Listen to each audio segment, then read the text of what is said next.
अभी हम चौरंगी विधानसभा क्षेत्र में हैं और हमारे साथ मौजूद है बीजेपी उम्मीदवार संतोष पाठक सिंह। इनसे हम जानते हैं कि इस बार का जो चुनाव है इनके लिए कितना महत्वपूर्ण है और जिस तरह से बीजेपी ने इस बार अपना पूरे दमखम के साथ इस चुनाव में उतरने का प्रयास किया है, उतरा है। जिस तरह से आपने कल इस राज्य के एलओपी नेता विपक्ष जो शुभेंदु अधिकारी है उनके साथ में आपने देखा होगा कि 4 अलग अलग विधानसभा क्षेत्र से उम्मीदवार बीजेपी उम्मीदवार वहाँ पर थे। उसके साथ ही हजारों की संख्या में उस रैली में, हालांकि शोभा यात्रा था वो, तो उसके अंदर शिरकत कर रहे थे। तो उसे लेकर के क्या मैसेज आप दे रहे थे और क्या कहेंगे सर? ये चुनाव सभी महत्वपूर्ण होता है, वो चाहे निकाय चुनाव हो, सांसद का हो, विधायक का हो। तो जो लड़ने वाले लोग हैं उनके लिए तो महत्वपूर्ण होता है। और इसमें कहने का कुछ नहीं है, कहने का ये है कि चुनाव जो है हम कई बार लड़े यहाँ से, लेकिन इस बार जो है बहुत लोगों में उत्साह है। और जनता जो है वो चौरंगी की जनता, पूरे बंगाल की जनता, भवानीपुर की जनता जो है ये ममता बनर्जी के खिलाफ ये मन बना ली है कि इस बार जो है किसी भी तरह तृणमूल सरकार को उखाड़ फेंकना है। आपसे बीजेपी के एक मजबूत आप सिपाही माने जाते हैं। हालांकि इतिहास कुछ और था पास्ट में, वर्तमान में कुछ और है, लेकिन जो हालात बनती दिख रही है इसको लेकर के बीजेपी को आप इस बार इतना मजबूत मतलब किस नजरिए से देख रहे हैं आप? नहीं, इस बार जो है तृणमूल की जो गंदगी है, उनकी दुर्नीति जो है, वो चाहे स्वास्थ्य से हो, शिक्षा से हो, वो चाहे हर क्षेत्र में। आपने देखा होगा शिक्षा मंत्री जो थे पार्थिव चक्रवर्ती, उनके घर में हजारों करोड़ रुपया पकड़ा गया। खाद्य मंत्री जो थे ज्योति प्रिय मल्लिक बालू, उनके यहाँ कई सालों जेल में रहे। तो यहाँ के जो सांसद हैं सुदीप बंदोपाध्याय, नारदा शारदा में वो भी रुपया लेते हुए पकड़े गए और जेल में कई सालों तक जेल में रहे, कई दिनों तक जेल में रहे। तो इन सबों का जो दुर्नीति है, उस दुर्नीति के खिलाफ जो है जनता जो है उब चुकी है और उब के वो चाहती है कि परिवर्तन यहाँ पे हो। उस परिवर्तन में यहाँ पे बीजेपी की छुड़ा करके और दूसरी कोई पार्टी नहीं है जो वहाँ पे उनका टेका दे सके। तो इसलिए बीजेपी से हम लोग सब हैं, हम हैं, और इस बार बीजेपी की सरकार यहाँ बनेगी। चुनावी मैनिफेस्टो बीजेपी का है जो आपका है, किस तरह से आम जनता तक जा पा रहे हैं? क्या वो बात पहुंच पा रही है या फिर क्या कर रहे हैं उसके लिए आप? नहीं, जनता तो ये जानना चाहती है, मैनिफेस्टो देखना खुद भी चाहती है। और ये मैनिफेस्टो अमित शाह जी ने यहाँ जारी किया था और कहा भी था। लेकिन सबसे पहली बात यह है कि अगर सरकार बदलेगी तो यहाँ पे कल कारखाने बहुत आएंगे। आज बरसों पहले पूरे हिंदुस्तान के लोग कलकत्ता की तरफ आते थे, बंगाल की तरफ आते थे और आते ही जूट मिलों में, चटकलों में नौकरी लग जाती थी।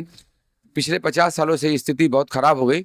लेकिन इस बार अगर परिवर्तन यहाँ हुआ तो साले कारखाने जो हैं, और वैसे ही जो पहले विकास हुआ था बंगाल का, और उसी ढंग से फिर एक विकास होगा। नया सोनार बंगला जिसको बोलते हैं हम लोग, नया सोनार बंगला बनेगा और तमाम सारी जो बेरोजगार युवक युवतियाँ हैं उनको नौकरी मिलेगी। इसके पहले हमारे जो मैनिफेस्टो है उसमें कहा गया कि जो लोग बेरोजगार हैं उनके लिए हर महीने 3000 रुपये दिए जाएंगे, 1 शॉट 15,000 रुपये उनको दिए जाएंगे।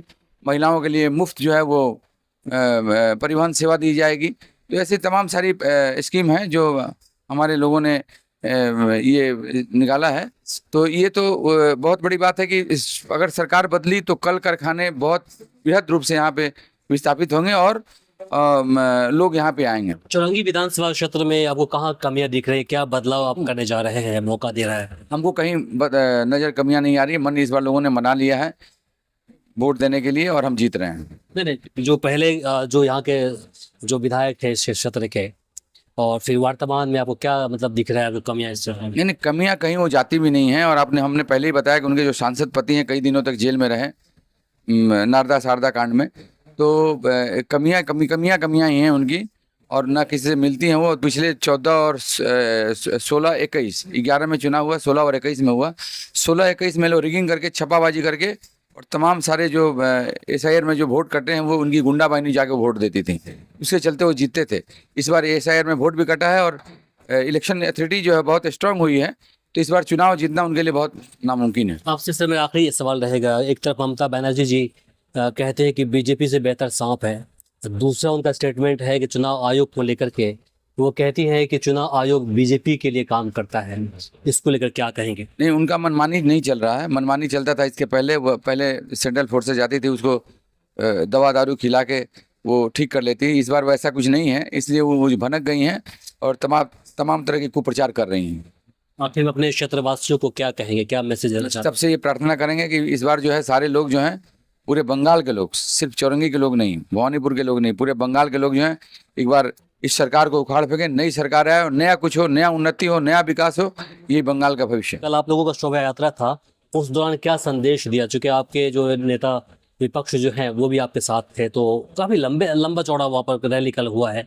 ये राजनीतिक पहल है, इसमें तो जितने दिन तक चुनाव रहेंगे उसके पहले तमाम तरह के जो road show, door to door या और सब चलती रहती हैं ये। तो उसमें ये हुआ कि हमारे विपक्ष के नेता जो थे वो हमारे संग हमारे चारों विधानसभा क्षेत्र में हम लोगों के लिए वोट मांगे और घूमे। चलिए, बहुत शुक्रिया समय देने। बहुत बहुत धन्यवाद। बाकी इसे लेकर आप क्या सोचते हैं, कमेंट बॉक्स में अपनी राय जरूर दें। आप देख रहे तो वी आर न्यूज़ और मैं हूं इमरान। नमस्कार।